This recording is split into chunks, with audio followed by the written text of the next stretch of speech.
तर याच प्रश्नाचं उत्तर आजच्या व्हिडिओमध्ये आपण बघणार आहोत. काय? 2 गोष्टी. सगळ्यात पहिलं म्हणजे इन्कम टॅक्स रिटर्न भरणं अनिवार्य आहे का? आणि नंबर 2, जरी अनिवार्य नसेल तुमच्यासाठी, तर जर तुम्ही आपणहून इन्कम टॅक्स रिटर्न भरलं तर त्याचे काही फायदे आहेत का नाही आहेत? ह्या सगळ्या प्रश्नांची उत्तरं आजच्या व्हिडिओमध्ये मिळणार आहेत. सो व्हिडिओ शेवटपर्यंत बघायला विसरू नका. आता इन्कम टॅक्स रिटर्न भरणं अनिवार्य आहे का नाही आहे याच्या आधी इन्कम टॅक्स रिटर्न म्हणजे काय हे सगळ्यात पहिल्यांदा सोप्या भाषेत समजून घेऊया. इन्कम टॅक्स रिटर्न म्हणजे हा एका प्रकारचा फॉर्म भरण्यासारखा असतो. एक उदाहरण म्हणून हा तुमच्यासमोर एक ITR तुम्हाला दाखवलेला आहे. असे वेगळ्या वेगळ्या प्रकारचे ITR असतात. ITR 1, 2, 3 बरेच काय काय असतात. पण हा थोडक्यात काय, हा एक फॉर्म आहे जो तुम्हाला इन्कम टॅक्स डिपार्टमेंटला भरायचा असतो. पूर्वी हे सगळं फिजिकली भरायला लागायचं, आता सगळं काय ऑनलाईन असंच भरता येतं. Okay, so income tax return म्हणजे काय कळलं. नंबर 2, हा फॉर्म भरण्याची शेवटची तारीख काय, तर हा फॉर्म भरण्याची शेवटची तारीख 31 जुलै आहे. ओके, आता तुम्ही म्हणाल की सगळ्यांसाठीच 31 जुलै आहे का, तर नाही. ह्याच्यातही बरेच वेगवेगळे प्रकार येऊ शकतात. म्हणजे उदाहरणार्थ तुम्ही जर व्यावसायिक असाल, खूप मोठे व्यावसायिक आहात, तुम्हाला टॅक्स ऑडिट वगैरे ॲप्लिकेबल आहे, तुम्ही पार्टनर आहात त्याचे, तर मग त्यांच्या ड्यू डेट्स वेगळ्या असतात.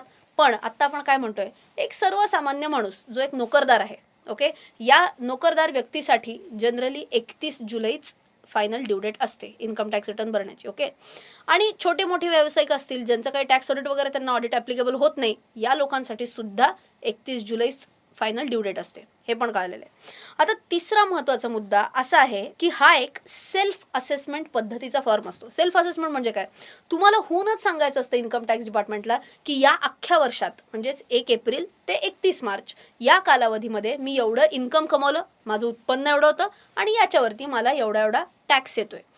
म्हणजेच काय, तुमच्याकडे इन्कम टॅक्स ऑफिसर घरी येत नाही. जनगणनेला कसे लोक तुमच्या घरी येतात, तसं इन्कम टॅक्स ऑफिसर तुमच्या घरी येत नाही. ओ किती टॅक्स तुम्ही भरला का नाही, आपणहून हा डिक्लेअर करण्याचा विषय असतो. म्हणूनच याला काय म्हणतात, सेल्फ असेसमेंट फॉर्म म्हणतात. इथपर्यंत कळलेलं आहे. आता हा भरणं कोणासाठी गरजेचं आहे हे बघून घेऊया लगेच पुढच्या भागात. आता या तक्त्याकडे नीट बघा, खूप महत्त्वाचा तक्ता आहे. ओके, आता याच्याप्रमाणे काय, जर तुमचं वय 60 वर्षांच्या आत असेल, ओके, तुम्ही सिनियर सिटीजन नाही आहात अजून, तर तुमचं इन्कम किती आहे ह्याच्याकडे थोडं लक्ष द्या.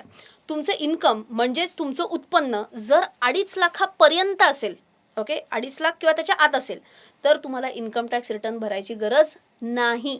पण 2.5 लाखापेक्षा जास्ती तुमचं इन्कम असेल तर तुम्हाला इन्कम टॅक्स रिटर्न भरणं अनिवार्य आहे. ओके, आता तुम्ही सिनियर सिटीजन झाला, 60 वर्ष ते 79 वर्षांपर्यंत जर तुम्ही या वयोगटात जर तुम्ही मोडत असाल आणि तुमचं उत्पन्न जर 3 लाखांपर्यंत असेल, अप टू 3 लाख असेल, तर तुम्हाला इन्कम टॅक्स रिटर्न भरण्याची गरज नाही. पण 3 लाखाच्या पुढे गेलं तर तुम्हाला इन्कम टॅक्स रिटर्न भरणं अनिवार्य आहे. आणि जर तुम्ही झाला सुपर सिनियर सिटीजन म्हणजे काय, 80 वर्ष किंवा त्याच्यापेक्षा जास्ती, तर मात्र ही लिमिट 5 लाखाची झाली. म्हणजेच 5 लाखापर्यंत तुमचं उत्पन्न असेल तर तुम्हाला इन्कम टॅक्स रिटर्न भरायची गरज नाही. 5 लाखाच्या वरती गेलं तर इन्कम टॅक्स रिटर्न भरणं अनिवार्य आहे. हा जर तक्ता नीट कळाला असेल तर आता आपण काय बघणार आहे बघा. ठीक आहे, तुम्ही बरेचसे जण म्हणजे मन हे आणि अच्छा सगळ्यात महत्त्वाचं, तुम्ही म्हणाल मनाने मी खूप तरुण आहे, मनाचं तर काही तर बघितलं नाही जात ना, शारीरिक वयाचं सगळंच चाललेलं आहे आपलं. ओके, सो आता जर आपण बघितलं, मेजॉरिटी जण आपण पकडूयात 60 वर्षांच्या आतले आहेत. ठीक आहे, आता तुमचं उत्पन्न 2.5 लाखाच्या वरती असेल तर इन्कम टॅक्स रिटर्न भरायचं आहे हे तर कळलं. पण एखादी व्यक्ती जर म्हणली की माझं उत्पन्न 2.5 लाखाच्या आत आहे पण तरीसुद्धा मला इन्कम टॅक्स रिटर्न भरायचं आहे, जर काही फायदे असतील तर काय काय फायदे असू शकतात हे बघणार आहे आपण पुढच्या सेक्शनमध्ये. आता टोटल आपण 5 फायदे हे आपण आत्ता बघणार आहोत. त्यातले आता एक एक करत व्यवस्थित बघूयात. सगळ्यात पहिला फायदा काय, TDS रिफंड मिळवणे. म्हणजे काय, आता तुम्ही सपोज एखाद्या बँकेत FD ठेवली असेल, म्हणजेच मुदत ठेव असेल, आणि तुम्ही जर तो फॉर्म 15G किंवा 15H भरला नसेल तर तुमचा टॅक्स कापला जातो, तुमचा TDS केला जातो. आता तुम्ही बँकेला असं नाही म्हणू शकत, हो आता मला टॅक्स परत पाहिजे, आता माझं इन्कम 2.5 लाखाच्या आत आहे. बँक तुम्हाला परत नाही देणार. तुम्हाला जर हा टॅक्स तुमचा जो ऑलरेडी कापला गेलेला आहे तो जर परत हवा असेल तर तो तुम्हाला सरकारकडनं परत घ्यायला लागतो. आणि ते कसं घेणार, इन्कम टॅक्स रिटर्न भरून. ओके, सो TDS जर तुमचा कापला गेला असेल कुठल्याही कशाच्याही कारणामुळे, फॉर एक्झाम्पल मी म्हणलं बँकेने कापला असेल किंवा लेट असे तुमचा छोटा मोठा व्यवसाय आहे ज्याच्यात तुम्हाला प्रोफेशनल फीजचं पेमेंट करताना जर कोणी तुमचा टॅक्स कापला असेल किंवा अन्य कुठल्याही गोष्टीसाठी तुमचा टॅक्स कापला असेल आणि तुमचं उत्पन्न 2.5 लाखाच्या आत असेल तर तुम्ही बिंदास इन्कम टॅक्स रिटर्न भरून टाका आणि गव्हर्नमेंटकडनं टॅक्सचा रिफंड क्लेम करा. पहिला पॉईंट क्लिअर आहे. दुसरा फायदा काय असू शकतो बघा, तुमचं उत्पन्न 2.5 लाखाच्या आत आहे मान्य आहे, पण तुम्हाला कर्ज घ्यायचं आहे. कुठलं कर्ज? आपण म्हणू शकतो गृहकर्ज असू शकेल किंवा वाहनासाठी कर्ज घ्यायचं आहे तुम्हाला. तर अशा वेळेला जनरली बँक काय करते, तुम्हाला उत्पन्नाचं काहीतरी एक प्रूफ मागते. आता त्याच्यासाठी तुम्ही काय देऊ शकता, तर लेटस से फॉर्म 16 दिला तुम्ही किंवा लेटस से सॅलरी स्लिप दिली तुम्ही.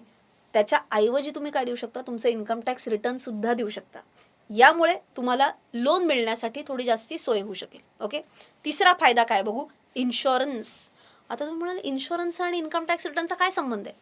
आता काय होतं सांगते मी तुम्हाला, अगदी जवळजवळ एक 5-6 वर्षांपूर्वीची किंवा कदाचित त्याच्या आधीची गोष्ट सांगते, जेव्हा मी पण कोणी एकेकाळी जॉब करत होते तेव्हाची गोष्ट आहे. तेव्हा मला असं सुरसुरी आली होती की मस्त आपण एक भारीतला इन्शुरन्स काढू, आणि तेव्हा मी जवळजवळ 50 लाख का 60 लाखाचा इन्शुरन्स घेण्यासाठी मी अर्ज दिला होता. आता तेव्हा ते म्हणले 60 लाखाचा इन्शुरन्स हवा आहे तुला? म्हणलं हो पाहिजे. तर ते म्हणे की एवढा तुम्हाला इन्शुरन्स द्यायच्या आधी आम्हाला तुमचं उत्पन्न किती आहे ह्याचा पण आम्हाला तुम्हाला जरा चेक करायचं आहे. सो अनेक वेळेला काय करतात सांगते, ज्या कुठल्या इन्शुरन्स कंपन्या असतील त्यांनी एक लिमिट ठरवलेली आहे. तुम्हाला एक उदाहरण म्हणून सांगते, LIC जनरली 25 लाखाच्या वरचा इन्शुरन्स जर असेल तर तुमच्याकडनं उत्पन्नाचा दाखला मागते. मी परत म्हणते तसं तुम्ही फॉर्म 16 सुद्धा देऊ शकता, तुमच्या सॅलरी स्लिप पण देऊ शकता. पण मी म्हटलं असं, तुमचं स्वतःचा जर व्यवसाय असेल तर कोण देणार आहे फॉर्म 16, कोण देणार आहे सॅलरी स्लिप? नाही ना. तुम्हाला तुमचं ITR देणं हे सगळ्यात सोपं पडेल. सो इन्शुरन्ससाठी सुद्धा सोय नक्कीच होईल ITR भरलेला असेल तर. पुढचं आहे काही शिष्यवृत्ती. जर तुम्हाला नाही, तुमच्या पोरांना बाळांना जर शिष्यवृत्ती मिळणार असेल तर तिथेही काही वेळेला असं असतं की उत्पन्न जर अमुकच्या आत असेल तर शिष्यवृत्ती मिळेल. त्याच्यासाठी तुम्ही प्रूफ कसं करणार की माझं इन्कम याच्या आत आहे? तर त्याच्यासाठी परत तेच सॅलरी स्लिप फॉर्म 16. पण स्वतःचा बिझनेसच असेल तर इन्कम टॅक्स रिटर्न मात्र तुम्हाला नक्की सोयीचा जाईल. आणि आता 5वा पण खूप महत्त्वाचा मुद्दा, जर काही कारणास्तव तुम्ही जर जो व्यवसाय करताय त्याच्यात जर तुम्हाला लॉस झाला, अर्थात तोटा झाला, तर काय होतं तुम्हाला सांगते. आपण एक गृहीत धरूयात की यावर्षी सपोज तुम्हाला 1 लाख रुपयाचा तोटा झालेला आहे. ओके. आता तुम्ही म्हणाल अरे बापरे, आता काय करायचं म्हणजे वेळेत इन्कम टॅक्स रिटर्न भरायचा. आता तुम्ही म्हणाल काय संबंध आहे, लॉस झाला तरी इन्कम टॅक्स रिटर्न भरायचा? होय, कारण यांनी तुम्ही सरकारला सांगताय बघा यावर्षी मला तोटा झालाय बरं का. त्याचा काय फायदा होतो ऐका ना. पुढच्या वर्षी जर तुम्हाला 8 लाख रुपये प्रॉफिट झाला, तर तुम्ही काय म्हणता सरकारला, ऐका यावर्षी 8 लाख प्रॉफिट, हे तुम्ही पुढच्या वर्षी सांगताय सरकारला की यावर्षी 8 लाख प्रॉफिट झाला मान्य आहे, पण मागच्या वर्षी 1 लाख रुपये लॉस झाला होता. सो 8 लाख वजा मागच्या वर्षीचा 1 लाख तोटा, म्हणजे आता मी टॅक्स भरणार फक्त करेक्ट 7 लाखावरती. ओके. पण सरकारला कसा विश्वास बसेल 1 लाख रुपये तुम्हाला तोटा झाला होता? जेव्हा तुम्ही ITR भराल तेव्हाच. सो खूप महत्त्वाची गोष्ट आहे, तुम्हाला जर तुमचा तोटा कॅरी फॉरवर्ड करायचा असेल, म्हणजेच पुढच्या वर्षी त्याचा फायदा घ्यायचा असेल, तर तुम्हाला ITR भरणं अनिवार्य आहे. आणि सगळ्यात महत्त्वाची गोष्ट, कधी भरणं अनिवार्य आहे? 31 जुलैच्या आतच, तरच तुम्ही तुमचा लॉस कॅरी फॉरवर्ड करू शकता. आय होप हा पॉईंट क्लिअर आहे. आणि एक ओव्हरऑल नोट सांगते, कॅरी फॉरवर्ड ऑफ लॉसेसचा पॉईंट बाजूला आता सोडून द्या, बट 31 डिसेंबर ही शेवटची डेट असते बिलेटेड रिटर्न फाईल करण्याची. जसं आपण बिलेटेड हॅपी बर्थडे म्हणतो, तसं बिलेटेड इन्कम टॅक्स रिटर्न पण तुम्ही भरू शकता डेट झाल्यानंतर सुद्धा. कधीपर्यंत म्हणजे आता या वर्षीचं सांगते, 31 जुलै 2023 नॉर्मल तारीख आहे. तुम्ही जास्तीत जास्त कधी भरू शकणार आहात? 31 डिसेंबर 2023 पर्यंत. पण कशाला? कारण तिथे दंड बसतो आणि काय त्याच्यात भरपूर 1760 भानगडी असतात. मी एवढा आधी व्हिडिओ बनवलाय ना, मग भरून टाका की कधी 31 जुलै 2023च्या आत. व्हिडिओ संपवायच्या आधी 2 महत्त्वाच्या गोष्टी. पहिली गोष्ट म्हणजे आज तुम्हाला कळालं की इन्कम टॅक्स भरणे आणि इन्कम टॅक्स रिटर्न भरणे ह्याच्यात फरक आहे. म्हणजेच काय, 2.5 लाखाच्या आत जर तुमचं उत्पन्न असेल तर तुम्ही इन्कम टॅक्स रिटर्न नक्की भरू शकता, पण त्याच्यावरती इन्कम टॅक्स भरायची गरज नाही. पण तुम्ही जर भरपूर कमवत असाल तर काय, मग इन्कम टॅक्स रिटर्नही भरा आणि इन्कम टॅक्ससुद्धा भरा.